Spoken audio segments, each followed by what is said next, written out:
Méditation matinale du 13 novembre 2024. Mes bien-aimés dans le Seigneur, je vous salue. Ce 13 novembre 2024, le texte qui nous réunit est tiré de Luc 17, les versets 11 à 19. Alors, de quoi s'agit-il dans ce texte? Il s'agit de la guérison des 10 lépreux.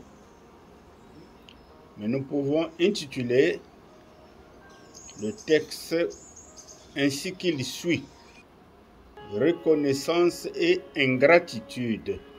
C'est ce que nous allons découvrir tout à l'heure. Dans ce récit de Luc, il s'agit de 10 lépreux qui vont à la rencontre de Jésus, qui, se rendant à Jérusalem, entre dans un village situé entre la Samarie et la Galilée. Ceux-ci se tenaient à distance, conformément aux prescriptions de la loi qui les interdisait à ne pas s'approcher des gens non lépreux. Ils élevèrent leur voix pour implorer la miséricorde de Jésus. Dès que Jésus les a vus, il leur a dit: allez vous montrer au sacrificateur. C'est en s'y rendant qu'ils furent guéris en cours de route. Mais des 10, un seul revint sur ses pas pour dire sa reconnaissance et rendre gloire à Jésus. Et cet homme est un Samaritain.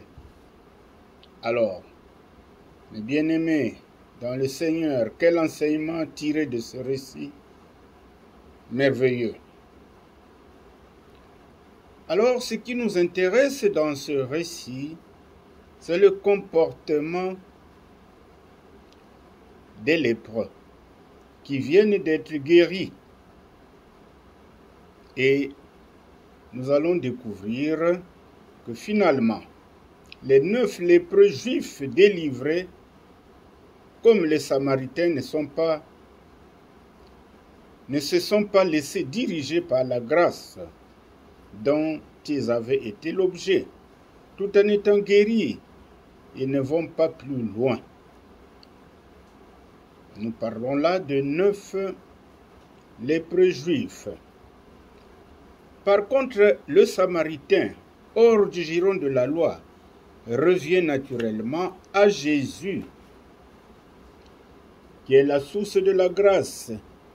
Il revient à Jésus pour donner gloire à Dieu, en se jetant aux pieds du Sauveur pour le bénir. Ce comportement de 9 juifs nous rappelle tristement celui de 2 autres juifs, le lévite et le prêtre, dans la parabole du bon Samaritain, qui passait à côté de la charité et qui était versé dans la loi de Moïse. Alors, 2 paroles nous interpellent dans ce texte. Lorsque Jésus s'adresse aux Samaritains, le Samaritain qui adore Jésus, qui s'agenouille pour l'adorer, Jésus lui demande de se lever. En substance, Jésus dit: lève-toi, ta foi t'a sauvé. La foi du Samaritain, son humilité et sa vive reconnaissance envers Dieu et Christ furent certainement le point de départ d'un renouveau dans sa vie religieuse, car le dernier terme du Seigneur Jésus fut foi et salut de son âme. Bien sûr, quand Jésus lui dit « lève-toi, ta foi t'a sauvé ». Donc, les mots forts dans cette expression, c'est foi et salut. Dans son attitude, le Samaritain présente l'état normal de tout croyant lavé de ses péchés par le sang de Christ. Nous savons par ailleurs que la lèpre est une figure du péché.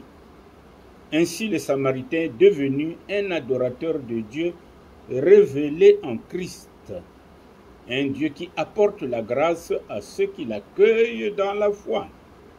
Tel est le culte rendu au Père et au Fils depuis que le Saint-Esprit est descendu à la Pentecôte pour faire connaître l'œuvre de Christ.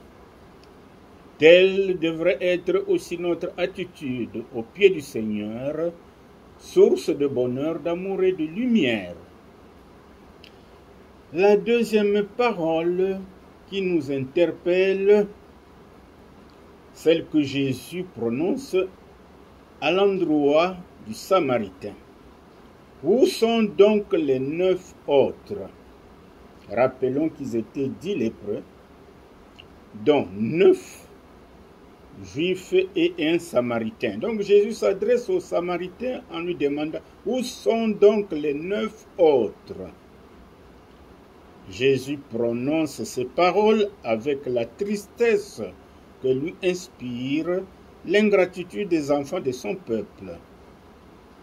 Il fait alors ressortir d'ailleurs le même contraste entre les Juifs et un étranger dans la parabole du bon Samaritain que nous venons de référencer si haut.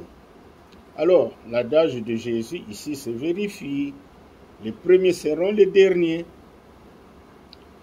Nombre de croyants, malheureusement, qui ont reçu tant de grâce du Seigneur, comme le baptême, le mariage, le travail, la santé, même la fortune, mais sont restés indifférents et ingrats vis-à-vis de l'auteur de grâce qu'est Dieu. Ce que le Seigneur attend de nous, c'est au moins la reconnaissance. Nous sommes donc tous interpellés à être reconnaissants des moindres bienfaits que nous accorde le Seigneur. Et le verset Colossiens 3, 15 est d'une très grande utilité pour nous, chrétiens. Nous devons être reconnaissants dans notre vie, vis-à-vis de Dieu, mais vis-à-vis aussi de nos semblables, quand ils nous rendent des services.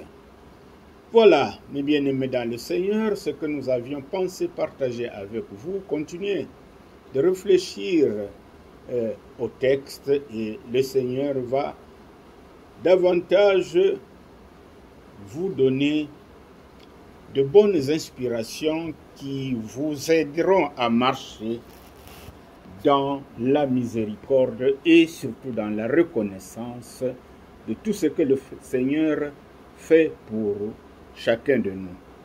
Que Dieu vous bénisse.